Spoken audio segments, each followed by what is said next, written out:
jiwa ini dirancang untuk mengalami semua spektrum rasa. Rasa bahagia, rasa sedih, itu semua harus digenapi, Mas. Harus dialami, harus dirasakan gitu. Karena gini, Mas Hendra bisa gitu bilang bahagia kalau nggak pernah ngerasain derita? Benar. Nggak bisa, Mas. Betul. Mas Hendra bisa bilang nggak, oh ini terang sekali, kalau belum pernah ngerasain gelap. Ada terang karena ada gelap ya. Ada terang karena ada gelap, ada bahagia karena pernah kamu sedih. Kamu bicara orang itu kaya karena ada comparing orang miskin.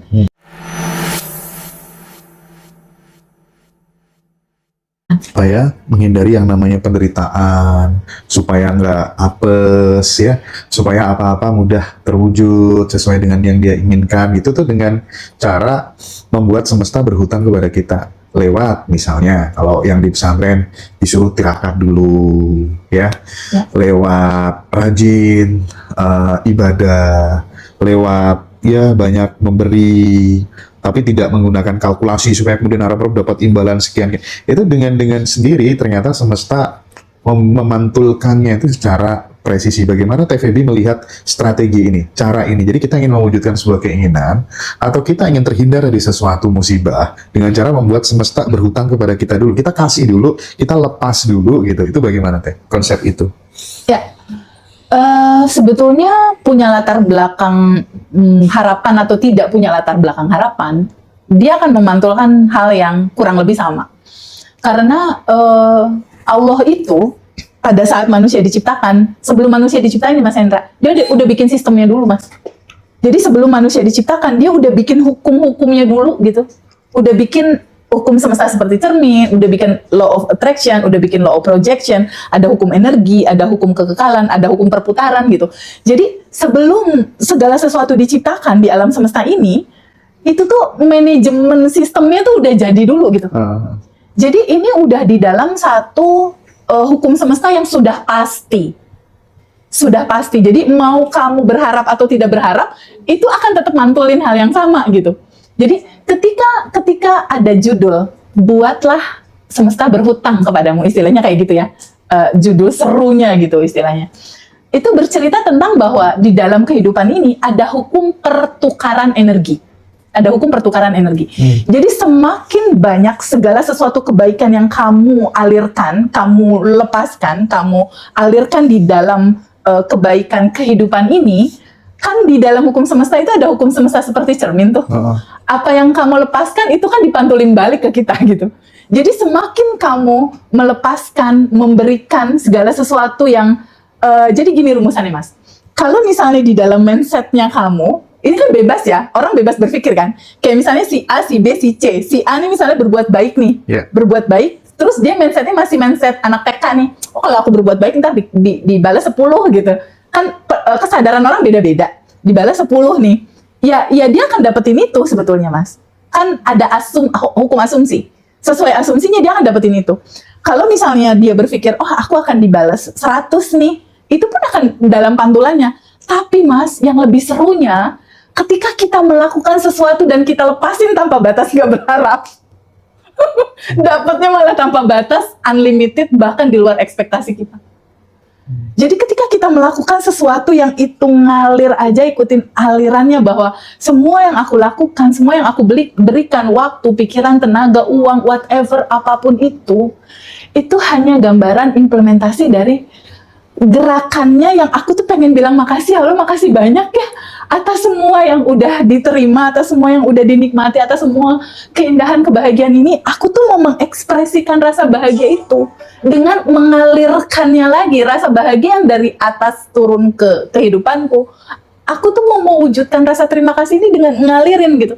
Jadi pada saat berbuat itu udah bener-bener delivery-nya tuh cinta aja tanpa batas. Jadi ketika berbuat sesuatu pengen ekspektasi 10, lo dapet deh 10. Ketika ekspektasi 100, ya udah lo dapet 100. Tapi ketika nggak punya ekspektasi, dilepas semata-mata cinta, semata-mata cuma aliran alamiahnya kamu, itu gila itu dapetnya. Di luar nalar. Kebahagiaannya juga udah klimaks lah itu kebahagiaannya. Jadi menariknya seperti itu. Jadi cerita tentang semesta berhutang kepada kita itu adalah cerita sebuah analogi aja sih. Karena sebetulnya tetap akan ada hukum semesta yang semua orang nggak akan terlepas dari hukum itu. Kalau kita bilang semesta seperti cermin, bayangin langit yang ada di atas kepala kita, itu langit itu bagaikan cermin. Setiap orang nggak ada yang bisa terlepas dari itu, bahkan dia ada di dalam goa pun tetap kena pantulan itu. Karena alam semesta ini dirancang sama Allah, cara kerjanya itu vibrasi kamu yang terbaca, getaran kamu yang terbaca, Perasaan, energi kamu yang terbaca. feeling. Yes. Ya. Itu yang terbaca gitu. Jadi bicara rasa, bicara vibrasi, bicara frekuensi, itulah cara bagaimana Allah dan semesta berkomunikasi sama kamu. Nah, di saat kita kemudian sudah merasa, oke lah, aku hanya kepanjangan tangannya aja, aku bersedia, terserah Tuhan mau mengalami peristiwa apa lewat tubuh ini gitu ya. Dan kita benar-benar sudah tidak ada keberduaan, yang ada adalah sebuah kemanunggalan gitu. Nah, apa yang terjadi pada saat kemudian kita sudah berniat baik, tapi kemudian diisi udoni, ya, kita terus kemudian dihadapkan dengan sebuah peristiwa, ketemu sama orang-orang yang menyakiti kita, gitu. Saat kita udah stay di tadi, itu bagaimana? Gimana, Teh, Ya. yang kita rasakan? Gini Mas Hendra, faktanya, realitanya, selalu ada hukum keutuhan Mas Hendra. Mungkin Mas Hendra dan aku, teman-teman yang lain, juga mengalami. Ketika ngaji Roso banyak dipuji sama orang, ada hukum keseimbangannya kan? Ada yang nyala juga gitu. Jika teman-teman semua menyadari bahwa realitanya kebahagiaan, kesedihan, ini keutuhan yang satu, gak bisa terlepas Mas.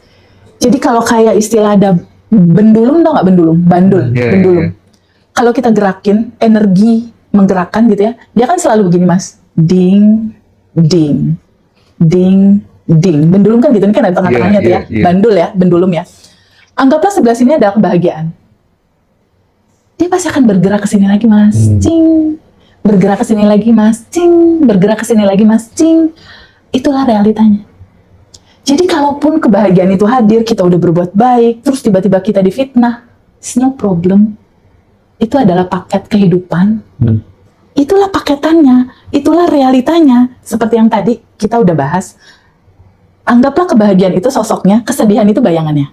Atau kebalikannya. Kesedihan itu sosoknya, kebahagiaan itu bayangannya. Antara sosok dan bayangan kan gak bisa terpisah Mas.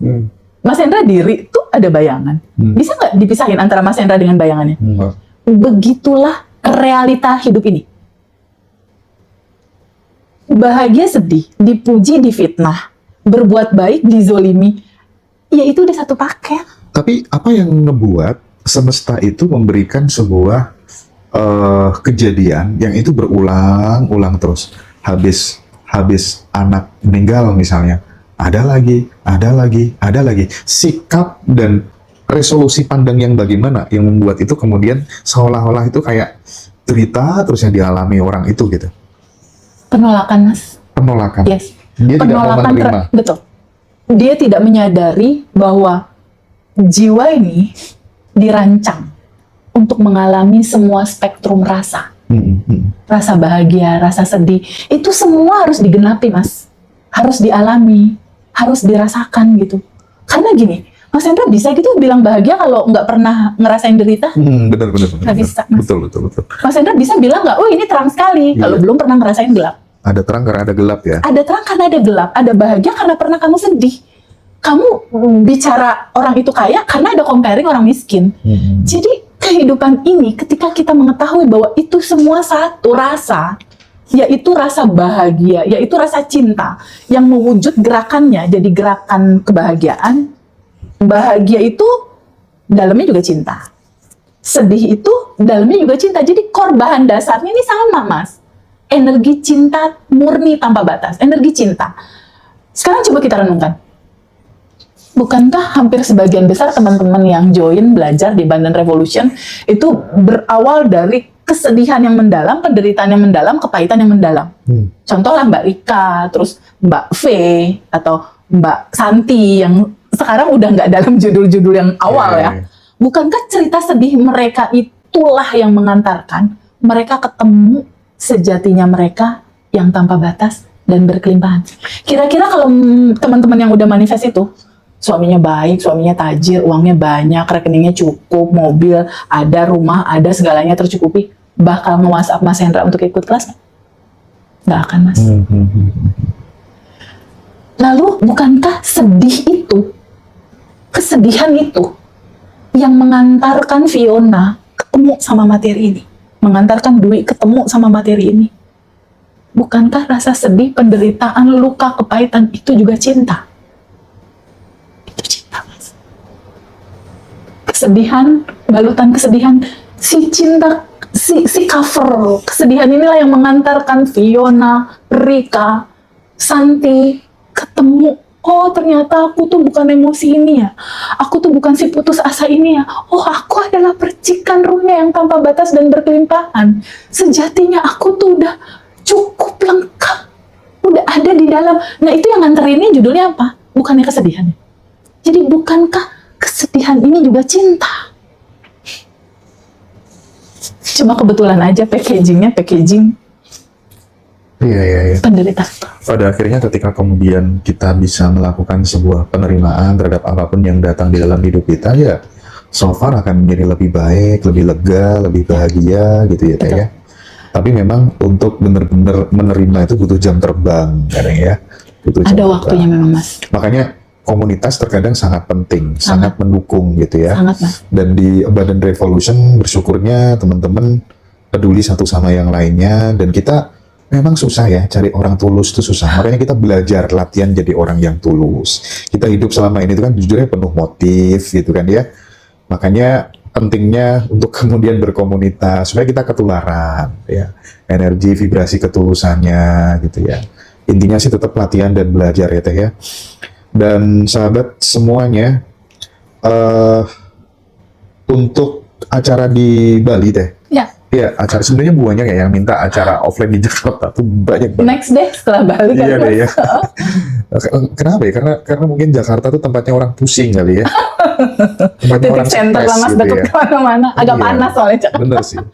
Iya, teman-teman yang mau join komunitas, nanti silakan mungkin bisa join di batch 19 deh. Ya. Tanggal 23 23 Oktober ya. Tanggal 23 Oktober. Terus kalau misalnya mau yang offline nanti di Desember sekaligus ikut reuni. Iya, yang mau join itu apa? Zoom hari Senin. Iya, nanti inbox aja, hubungi aja tuh di bio TikTok ada kan kontaknya. Ya. Kontak Mbak Dara aja ya. Oke Teh.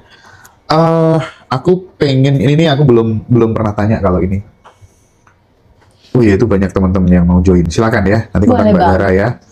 Tanggal 6 ada Zoom, terus tanggal 13 ada Quantum Love untuk cari Seru ini pasangan. Quantum Love. Tanggal 23 kelas online ya, date 19. Terus nanti yang kelas selanjutnya di Desember. Teh Febi, Ya. bagaimana dirimu menjaga vibrasi lewat lagu-lagu gitu? Contoh, aku tuh dulu sering menjadi korban dari lagu-lagu yang aku nyanyikan sendiri. Nah, dari situ kemudian aku mulai menelusuri, menelisik bahwa ternyata aku sampai pada sebuah kesimpulan bahwa lagu yang dinyanyikan, dihayati, diresapi, jadi mantra, jadi doa, jadi kenyataan. Dan kemudian aku juga mengkomparasikan dengan apa yang aku lihat dari sisi eksternal. Banyak penyanyi yang menjadi korban dari lagu-lagunya gitu. Nah, bagaimana Teh Febi menginternalisasikan kesadaran bahwa kata-kata juga berperan untuk menciptakan sebuah realita di dalam kehidupan ini di materi Abundant Revolution? Ya. Kata-kata itu cara mencipta, Mas. Jadi ketika mulut kita bersuara, hidupku penuh kebahagiaan, hidupku penuh cinta, hidupku penuh romansa, hidupku penuh kelimpahan, hidupku penuh kelancaran. Jadi gini, kata-kata yang keluar dari mulutmu itu terdengar oleh telingamu, terdengar oleh semua 40 triliun sel tubuhmu. Dia menjadi sebuah perintah, Mas. Dia menjadi sebuah perintah yang kamu sadari, tidak kamu sadari, tahu, kamu nggak tahu. Semua yang keluar dari mulut kamu, itu proses penciptaan. Apalagi jika dikatakan dengan rasa. Dan diulang-ulang. Dan diulang-ulang. Dengan rasa yang dalam, gitu. Makanya di Abundant Revolution, Mas. di daily rutinnya. Tapi gini lah Mas, anak-anak Abundant Revolution batch 1, 2, 3 yang awal-awal itu nggak dapet di yang judul terakhir nih Mas. Kenapa? Karena kan insight alirannya pada saat waktu batch 1 itu kan di 12 Desember 2024. Baru bisa dikatakan itu Pentium 1 gitu. Artinya kita bertumbuh ya. Iya, jadi bukan berarti nggak dikasih, karena waktu itu aku pernah ditanya gitu, teh kok Arigato Mani kita belum dapet waktu batch 1. Iya memang alirannya belum turun gitu. Nah di batch-batch yang sekarang itu udah mulai dikasih Mas daily rutin itu setiap hari ucapin kalimat yang tadi. Mulai sekarang dan seterusnya hidupku penuh kebaikan, penuh kebahagiaan, penuh cinta, penuh kelancaran, uang lancar masuk setiap hari, dan aku dikelilingi oleh orang-orang yang penuh kebijaksanaan. Ini kan menjadi bukti bahwa sekali lagi bahwa TVB bukan memposisikan guru sebagai seorang guru. TVB belajar, kita semuanya belajar bareng-bareng. Kalau dapat ilmu baru ya kita share ke teman-teman gitu ya. Dapat lagi baru kita bagi-bagi lagi. Dan belajarnya di Abundant Revolution itu tidak hanya di TVB. Bisa ke mbak-mbak yang ada di sini juga. Masya Allah itu. Saling Seminggu membantu. 3 kali Mas, mereka tuh bikin barengan rilis bersama, rilis dan sending love di hari Senin, Rabu, Jumat di jam 8:30 malam. Dan kayak gitu tuh makin banyak loh. Keren. Yang WA aku, Mas aku disuruh teman-teman sekarang bikin komunitas ini kok kayaknya nggak tahu ya, pokoknya nanti ke depan bakal seperti apa, pokoknya Mengalir aja dan Iya. bebasin aja mereka untuk berimprovisasi, untuk mengalirkan lagi kebaikan ini ke banyak orang. Iya, sekali lagi nggak tahu ke depan bakal seperti apa, tapi yang jelas kita berangkat dari sebuah niat yang tulus bahwa ya hidup kita itu mau dipakai apa sih gitu kira-kira ya. Ya. Kalau tidak kemudian ya kita bersedia aja disuruh begini ya oke lah gitu. Jadi Mas, daily rutin yang disampaikan yang bertahap itu ya, kayak waktu itu Arigato Mani belum ada, terus sekarang ada. Itu biasanya yang memang udah dipraktekin Mas. Jadi udah aku praktekin, berhasil, baru dimasukin. Termasuk yang tadi itu, kalimat yang terakhir, hidupku penuh kebahagiaan, penuh kelancaran, penuh kebebasan, penuh kemudahan, penuh. Nah itu aku udah lakukan. Jadi yang udah dilakukan, itu yang terjadi. Kalau di proses aku tuh, dari mulai aku mengatakan itu sampai realita, kalau aku ya, aku belum tahu nih teman-teman testimoni nih, itu 2 minggu. Jadi orang beda-beda Mas. Ada yang mempraktekkan itu rutin 2 minggu terjadi, ada yang sebulan. Jadi fasenya gini Mas, 2 minggu tuh udah mulai tuh, kelihatan tuh kisi-kisinya. 1 bulan biasanya udah mulai tuh ada manifestasi kecil-kecil. Masuk 1 bulan tuh udah mulai tuh ada rasa bahagia dari dalam. Ini cerita teman-teman ya, dari recap all. Nanti fase berikutnya itu di 60 hari Mas, di 2 bulan. Itu udah mulai tuh enak. Nah, di 3 bulan habit, itu udah jadi data. 3 bulan. Jadi kalau lihat perjalanan teman-teman 3 bulan tuh udah bener-bener jadi data dia, udah enggak kok ini udah kebahagiaan gitu. Jadi dia udah auto, udah kayak nggak rungsing lagi sama masalah kenapa begini, kenapa begitu, udah enggak. Itu kalau yang teman-teman mau berani rutin ya, mengambil sikap hidup untuk perubahan dirinya sendiri. Karena kan yang nolong dirinya dia kan hanya dia. Apalagi kalau 2 tahun ya. Aduh, Masya Allah. Jadi Feby yang baru, jadi Hendra yang baru. Dengan senang hati kalau banyak jadi Hendra baru, Feby baru gitu. Jadi 1 bulan signifikan sedikit kelihatan, 2 bulan udah mulai sedikit enak, 3 bulan jadi data. 6 bulan kalau konsisten ya, manifest satu-satu itu biasanya. Itu sih yang aku lihat dari pengalaman teman-teman sih.